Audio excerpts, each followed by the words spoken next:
আসসালামু আলাইকুম দর্শক শ্রোতা সবাই কেমন আছেন? আপনাদের সামনে আবারও চলে আসলাম নতুন একটা ভিডিও নিয়ে।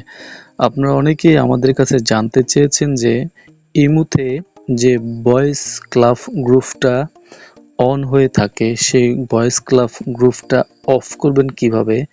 আপনারা কয়েকজন আমাদের কাছে জানতে চেয়েছেন। তো যারা জানতে চেয়েছেন তাদের জন্য আমাদের আজকের এই ভিডিও। আশা করছি এ ধরনের আরও ইন্টারেস্টিং ভিডিওগুলো পেতে চাইলে আমাদের এই চ্যানেলটাকে সাবস্ক্রাইব করে রাখবেন। ভিডিওটা ভালো লাগলে লাইক করবেন, শেয়ার করবেন। আর অবশ্যই আমাদের ফেসবুক পেজটাকে ফলো দিয়ে রাখবেন। আর আপনারা যারা ইমু ভয়েস ক্লাব সম্পর্কে জানেন তাদের জন্য এই ভিডিও না। যারা জানেন না যে ইমু ভয়েস ক্লাব থেকে কীভাবে বের হয়ে আসতে হয় তাদের জন্য আজকের এই ভিডিও। আশা করছি সম্পূর্ণ ভিডিওটা দেখবেন, তাহলে আপনি শিখতে পারবেন ইমু ভয়েস ক্লাব থেকে বের হওয়ার উপায়। তো আপনি প্রথমে আপনার ইমু অ্যাপসটা ওপেন করবেন।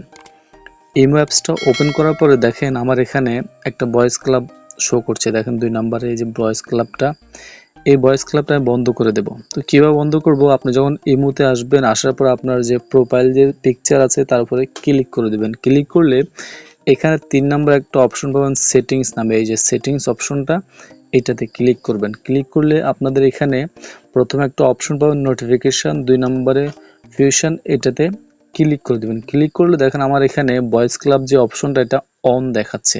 এখন আমি যদি এখান থেকে এটা অফ করে দেই তাহলে এখানে কনফার্মে ক্লিক করতে হবে। কনফার্মে ক্লিক করার সাথে সাথে দেখেন আমার এখান থেকে ভয়েস ক্লাবটা চলে গেছে। দেখেন ভয়েস ক্লাবটা আর নেই। তো আশা করছি আপনারা এইভাবে ইমোর ভয়েস ক্লাবটাকে অফ করে রাখতে পারবেন। অন্তত এই ভয়েস ক্লাবের যে ঝামেলা বা প্যারা তার থেকে আপনারা মুক্তি পাবেন। তো ভিডিওটা কেমন লাগলো অবশ্যই আপনাদের মূল্যবান মতামত কমেন্টের মাধ্যমে জানাবেন। ভিডিওটা উপকার মনে হলে শেয়ার করে দেবেন, চ্যানেলটা সাবস্ক্রাইব করবেন, আমাদের পাশে থাকবেন। আজকের মধ্যে এখানে বিদায় নিচ্ছি। আসসালামু আলাইকুম ওয়া রাহমাতুল্লাহি ওয়া বারাকাতুহু।